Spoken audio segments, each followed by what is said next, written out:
كريستيانو رونالدو لربما أراد أن يصبح من بين اللاعبين الموهوبين في العالم، لكنه دون شك لم يتوقع أن يصبح الأمر بهذه الدرجة.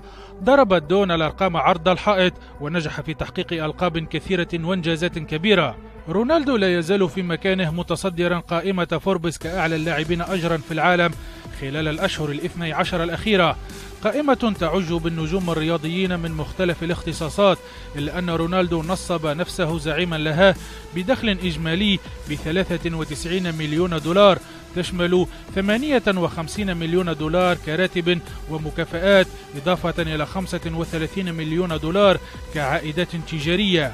إنجازات رونالدو الأخيرة ساعدته في الاقتراب من متابعيه، إذ يملك أكثر من 120 مليون متابع على مختلف مواقع التواصل الاجتماعي، ما يجعل تصدره لقائمة الرياضيين الأكثر ثراء غير مفاجئ.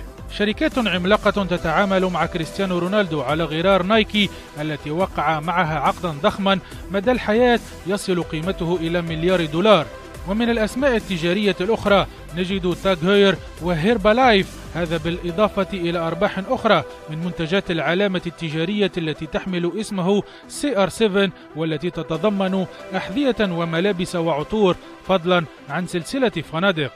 البرتغالي تقدم على نجم السلة الأمريكي ليبرون جيمس الذي حل ثانيا بحوالي 86 مليون دولار، أي ب31 مليون دولار كراتب وحوافز، و55 مليون دولار من عائدات عقود الرعاية المختلفة.